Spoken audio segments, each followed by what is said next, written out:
রাজ্যে ওবিসি নিয়ে একের পর এক আপডেট আমাদের কাছে এসে চলেছে, একের পর এক বিজ্ঞপ্তি আমাদের কাছে এসে চলেছে। কিছুদিন আগে আমরা একটা বিজ্ঞপ্তি পেয়েছিলাম যেখানে আমরা দেখেছিলাম যে ওবিসি এ ওবিসি বি বলে আর কিছু নেই, শুধুমাত্র ওবিসি বলে একটাই আমাদের ক্যাটাগরি রয়েছে এবং সেখানে 66টা ক্যাটাগরি বা 66টা আমরা বলতে পারি যে জাতি তাদের অন্তর্ভুক্ত করেছিল।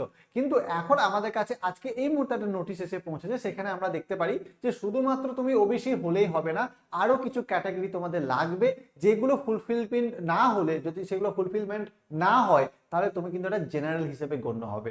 তো কি সেই আজকে বিস্তারিত তথ্য আজকে এই ভিডিওতে আমরা জানবো। অবশ্যই তোমার চ্যানেলে নতুন হয়ে থাকলে চ্যানেলটাকে সাবস্ক্রাইব করবে আর ভিডিওটাকে লাইক করতে অবশ্যই ভুলবে না, আর বন্ধুদের সাথে শেয়ার করতে ওটা তো কখনোই ভুললে হবে না। চলো আজকে সেই ভিডিওটা আমরা জানবো কি কি সেই জিনিসটা আছে। প্রথমে আমি তোমাদের নোটিশটা দেখিয়ে দিই কোথায় কোথায় নোটিশটা পাবলিশ হয়েছে। এই যে আমাদের ওয়েস্ট বেঙ্গল WJEE বোর্ড এর আন্ডারে দেখবে এই যে একটা নোটিশ পাবলিশ হয়েছে, এই নোটিশটাতে সমস্ত কিছু বলে দেওয়া হয়েছে। কি সেই নোটিশ সম্পূর্ণ আমরা জানবো।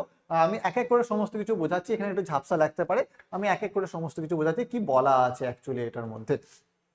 ওবিসি বলতে এনসিএল বলতে আমরা নন ক্রিমি লেয়ারকে বোঝাচ্ছি। দেখো কি লেখা আছে, বিভিন্ন বিশ্ববিদ্যালয় এবং নিয়োগকারী সংস্থাগুলির উচ্চশিক্ষায় ভর্তি বা চাকুরিতে নিয়োগের সময় প্রার্থীদের ওবিসি ক্যাটাগরির যোগ্যতা ও এনসিএল স্ট্যাটাস নিয়ে প্রতিনিয়ত একটা স্পষ্টীকরণ চেয়েছিল বিভিন্ন সময়। আজকে আমাদের কাছে সেই স্পষ্টীকরণটা বা একটা স্পষ্ট জিনিস আমাদের কাছে ভেসে উঠেছে, স্পষ্ট জিনিস আমরা জানতে পেরেছি যে এই ওবিসি ক্যাটাগরির সাথে সাথে আমাদের এনসিএল বলেও একটা জিনিসকে মানতে হবে, যেটা নন ক্রিমি লেয়ার। ঠিক আছে, বোঝাতে পেরেছি। সেটা সবসময়, যেটা তোমার হায়ার শিক্ষা হতে পারে, মানে সরকারি কলেজে ভর্তির সময় হতে পারে অথবা কোনো চাকরির ক্ষেত্রে হতে পারে, সেটা দুটো ক্ষেত্রেই কার্যকরী হবে। কারা এর আওতাতে আসছে, দেখো শুধুমাত্র বাবার কাছে ওবিসি সার্টিফিকেট থাকলেই যে তুমি একটা ওবিসির অন্তর্ভুক্ত হয়ে যাবে এটা কিন্তু কখনোই নয়। তোমার কাছে নিজস্ব ওবিসি এনসিএল সার্টিফিকেট থাকতে হবে। যে বাবার আছে তার মানে তোমার হবে এমন কিছু নয়। বিভিন্ন যত সব নিয়মগুলো আছে সরকারে, সেই সরকারের সমস্ত নিয়ম মেনে তোমাকেও আমাদের ওবিসি এনসিএল সার্টিফিকেট, দেখো কেবল বাবার ওবিসি সার্টিফিকেট থাকলে হবে না, কোনো প্রার্থী স্বয়ংক্রিয়ভাবে ওবিসি সংরক্ষণের আওতায় অধিকারিত হবে না। তাহলে শুধুমাত্র বাবার আছে বলে তুমি যে সেই ওবিসির আওতাতে চলে এসছো এটা কখনোই মানা যাবে না। তোমাকে নিজের স্পষ্টীকরণের জন্য নিজের ওবিসি এনসিএল নন ক্রিমি লেয়ারের সার্টিফিকেট বানাতে হবে যথাযথ নিয়ম মেনে। তাহলে ওবিসি সংরক্ষণের সুবিধা শুধুমাত্র সমস্ত প্রার্থীদের জন্যই প্রযোজ্য, শুধুমাত্র সেই সমস্ত প্রার্থীদের জন্য প্রযোজ্য যারা নন ক্রিমি লেয়ার এনসিএল এর অন্তর্ভুক্ত এবং যাদের কাছে উপযুক্ত কর্তৃপক্ষে দেওয়া বৈধ এনসিএল সার্টিফিকেট রয়েছে। তাহলে আমাদের সরকারের অনুমোদিত যাদের কাছে ওবিসি এনসিএল সার্টিফিকেট রয়েছে তারাই কিন্তু ওবিসির অন্তর্ভুক্ত আসছে এবং তারা কিন্তু ওই ওবিসি এনসিএল এর যে সুবিধাগুলো রয়েছে সেইগুলো পেয়ে থাকবে।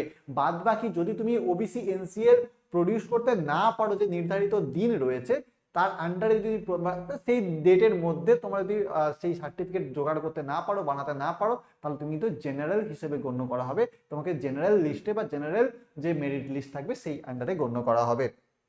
কি বলা হয়েছে যে কোনো প্রার্থী যদি নির্ধারিত নির্দিষ্ট তারিখের মধ্যে ক্রুশিয়াল ডেটের মধ্যে বৈধ ওবিসি এনসিএল সার্টিফিকেট জমা দিতে ব্যর্থ হন তাহলে তিনি ওবিসি সংরক্ষণের সুবিধা থেকে বঞ্চিত হবেন। তাহলে মানে ব্যাপারটা হচ্ছে, ধরো কোনো একটা চাকরির ফর্ম ফিল আপ বা কোনো একটা উচ্চশিক্ষার জন্য সরকারি কলেজে ফর্ম ফিল আপে যে ডেট আছে বা যে কাউন্সেলিং এর ডেট রয়েছে সেই ডেটের মধ্যে তুমি যদি ওবিসি এনসিএল সার্টিফিকেট বানাতে পারো তাহলে তুমি কিন্তু ওবিসির আন্ডারে আসবে, আর যদি তুমি না পারো তাহলে কিন্তু অবশ্যই তোমাকে জেনারেল হিসেবে গণ্য করে নেওয়া হবে।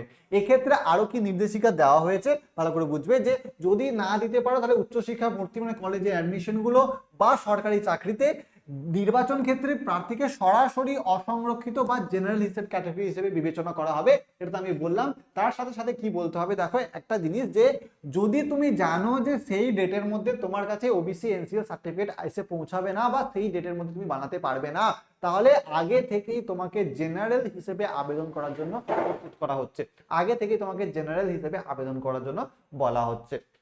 তাহলে অবশ্যই সেই ক্যাটাগরিতে আবেদন করতে হবে এবং সেই সাধারণ ক্যাটাগরি হিসেবে তোমাকে কিন্তু আবেদন করতে হবে যদি তোমার কাছে ওবিসি এনসিএল সার্টিফিকেটটা সেই ডেটের মধ্যে না আসে।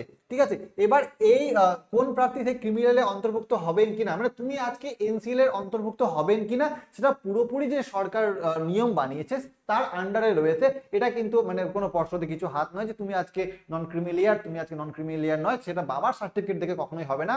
আমাদের সরকার যে যে সব নিয়ম কানুনগুলো রয়েছে, যে যে শর্তাবলীগুলো রয়েছে, সেগুলো মেনে তোমাকে কিন্তু সরকার নির্ধারিত করে দেবে যে তুমি আজকে ওবিসি এনসিএল এর আন্ডারে আসছো কি আসছো না। এবার ধরো বিভিন্ন জন ফর্ম ফিল আপ করে নিয়েছো, আমি বিভিন্ন এক্সামের কথা বলছি, যারা উচ্চশিক্ষার জন্য পড়াশোনা করবে, যেটা ডাব্লিউবি জে হোক, যেখানে তোমাদের এনএম জেএনএম জেন পাস যে সমস্ত এক্সামগুলো হয়, আরো অনেক এক্সামের কথা এখানে আছে। তো সেই জায়গাতে দাঁড়িয়ে তোমরা যদি ফর্ম ফিল আপ করে নিয়েছো ওবিসি ক্যাটাগরি আন্ডারে, কিন্তু এখন তোমরা জেনারেল ক্যাটাগরিতে চলে এসেছো, তাহলে তোমাদের কি হবে দেখো, আশা করা যায় যে পোর্টাল আরেকবার ওপেন হবে, সেখানে তোমাদের নিজেদের ক্যাটাগরি কিন্তু আপডেট করতে সময় দেবে বোর্ড। এবার তখন কিন্তু তোমাদের নিজেদের ক্যাটাগরিটাকে আপডেট করতে হবে।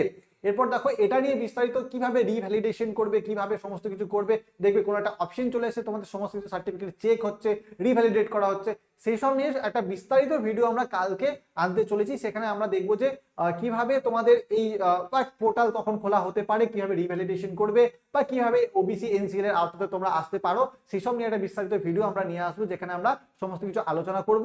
আপাতত আজকের যে খবরটা আমরা এখানে দেখেছি, যে দেখো এই বিগত সমস্ত কিছু ঠিক আছে, প্রধান সচিবের সমস্ত কিছু আওতাতে এটা কিছু বলা হয়েছে।